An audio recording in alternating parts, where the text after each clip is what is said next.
Today I'm speaking to Wikus Luus, Executive Advice Lead at Hollard Life Solutions. Wikus have taken over the position of Executive Advice Lead at the end of 2023, and we thought it was a good idea to catch up with Wikus to see what his plans are for Hollard Life Solutions. Wikus, just to set the scene, maybe you can give us a short version of your career and specifically what you've done at Hollard.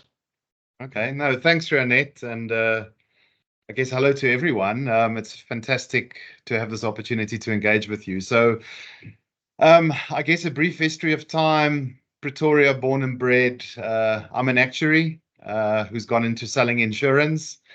I started my career at a life insurance company in Johannesburg, moved to London to go and travel the world and learn new things. Came back from London in the consulting environment, and then in 2012, I tried to sell a piece of work to Hollard and ended up joining them as the first chief risk officer for the group. Wow. So I've been at Hollard for counting going on 12 years now.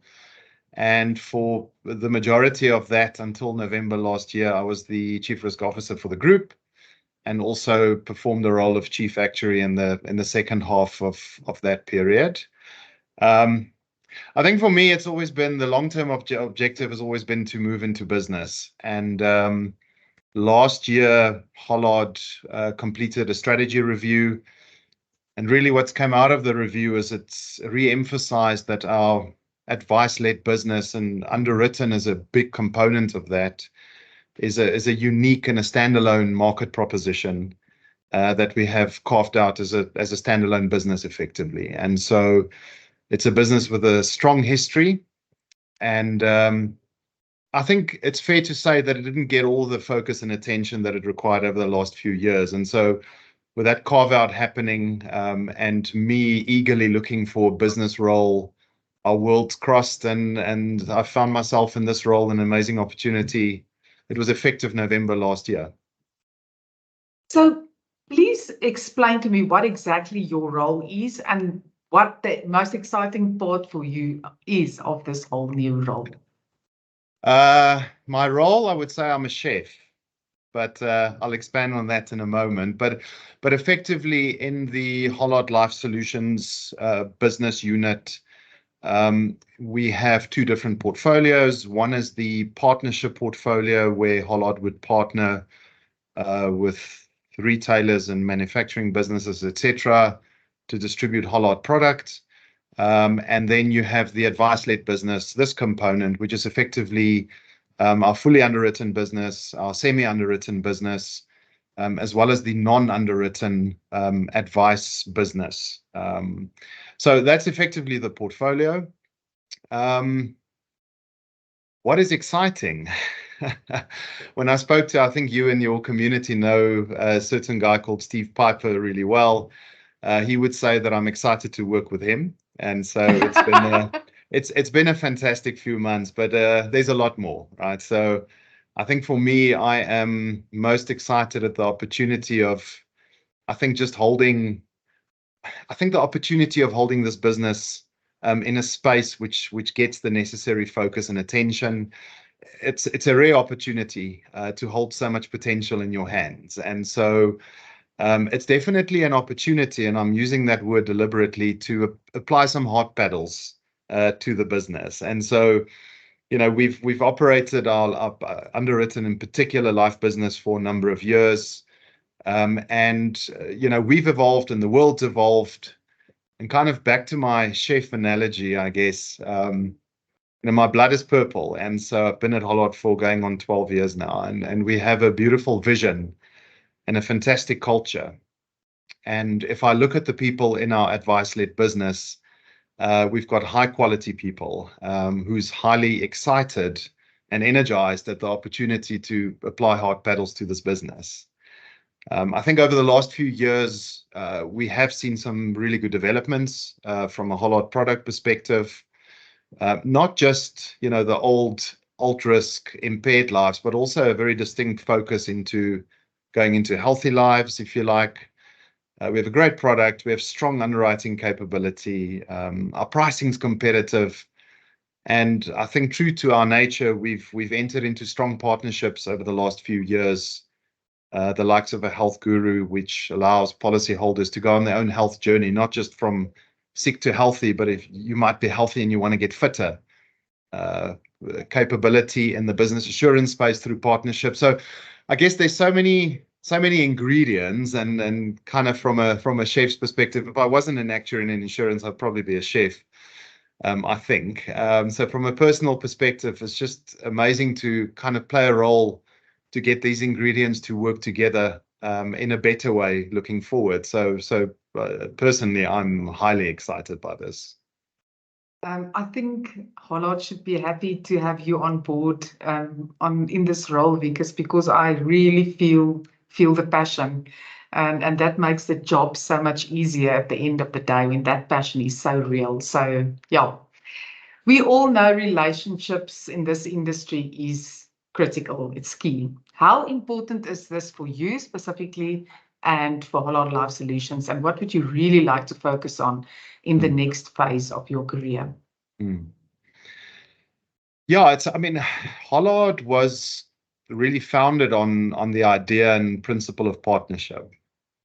And we do realize as a business there's certain things we do well, but we can't do everything ourselves. And so there's this real notion of being a catalyst for positive and enduring change that we're looking to make. And so, to make that entire system better and leave a positive contribution, we need relationships. And so it's so embedded in our DNA and our way of doing business. And we have to make a positive impact to all the parts of the ecosystem that we trust, delivering really value to everyone. And so I think specifically in this part of the industry, it is very clear that we are part of a value chain.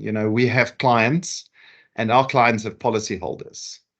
Ultimately, to the policyholder, we need to offer value for money, risk protection, and really high quality outcomes. But in this industry, our primary client is our advisors. And so there's no doubt to that in my mind. And there's a couple of things that we need to shift, but on that notion of relationships. But I think first and foremost, we need to be more present in getting into our advisor offices to ultimately help them to provide the best solutions to their customers. So I would say, to answer your question, that relationship building is probably the most important objective for us to deliver on. We've made a number of changes, including our head of distribution, Steve, that we referred to earlier on. But we're also making quite a few changes as we speak here in our regions across the country. We're changing scopes and mandates and really empowering our regions to grow their regions and to own it through, frankly, handshakes and eyeballs. I think in my first 3 months in role, I've spent probably around 10% of my time external facing. It's been a lot of internal focus to really understand how this engine kind of fits together and what are opportunities for improvement. But personally, I'll be spending probably over the medium term 30% of my time external facing. So, ultimately, our advisors need to experience that we are an external facing business. I keep on telling the team we are a deeply operational business, but we are an operational external facing business that gives world-class support to the entire value chain that we touch. So, yeah, it's number one, I would say, relationships. Yeah, I agree with you also on the eyeball and handshake. Nothing replaces that. These are facts. Wikus, what do you believe are the biggest challenges we as an industry face?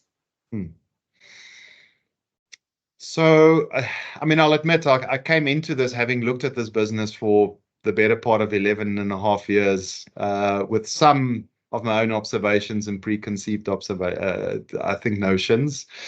I think a lot of them has been confirmed, but I've also learned some new things. And I think the reality, in kind of sinking to my previous world, there's these global mega trends, right? And changes in societal changes and demographic changes, economic, tech, regulatory, lots of change. But I think it's manifested itself into core challenges. Probably first and foremost is product complexity. Both from I think an advisor experience perspective, but also ultimately from a policyholder perspective. Affordability is a challenge. My view, I think it's in absolute terms, given just the world that we live in, but also from a value for money perspective, purely from a policyholder perspective. And so, but that in a way links back to the issue of product complexity that we need to solve for. I think sticking to policyholders, I think the risks that policyholders realize that they need to insure against have evolved, and COVID was a prime example of kind of elevating risks that individuals weren't necessarily concerned with, and that manifested through that crisis. I think in the broader demography, what's the word? In the broader kind of demographic and health status of South Africa, we have seen an increase in substandard lives. In the advisor space, I'd say in the last decade, we've probably seen quite a distinct shift from risk advisors shifting into the investment business, which has kind of brought its own challenges. In the advisor market, we need to find ways to appeal to under 40-year-old advisors. Yeah.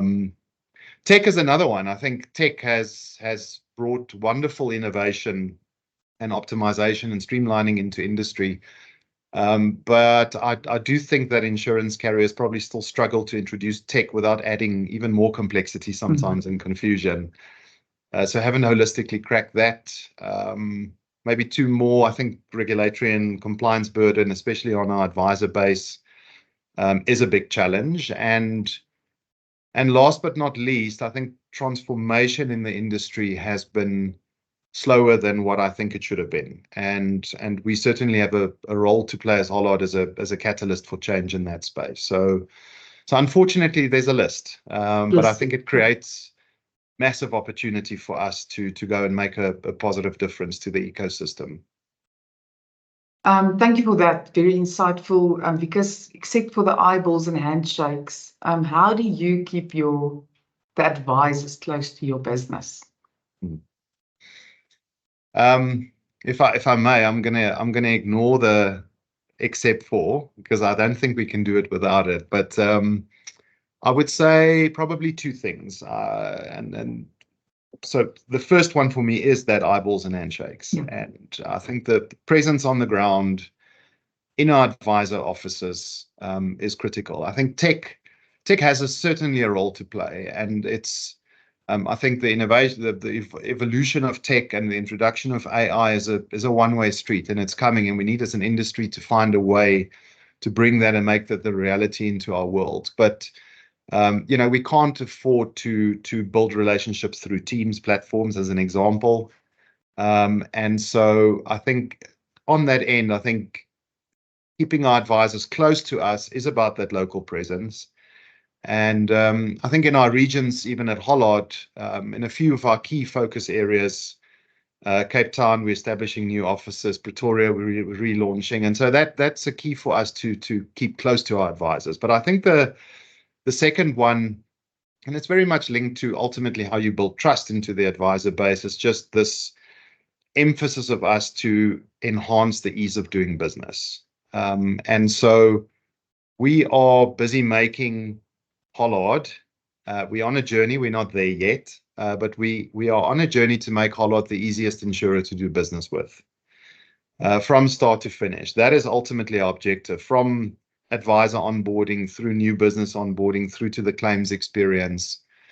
And so from a strategic perspective and an operational enablement perspective, and how our sales force experiences the things that happens at head office and how ultimately our advisors experience Hollard holistically, the key for us and almost the single emphasis in the foreseeable future is ease of doing business. And that's how we get close and also build trust in the process. And of course, we need to do all of this through keeping pricing fair through that process. So, yeah.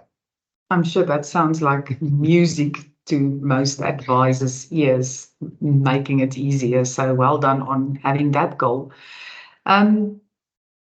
What is the future of advice, and what sentiments have you picked up in the advisor space specifically with what the future for them holds? You touched on the under 40s. Yeah. Maybe that is speaking to that as well.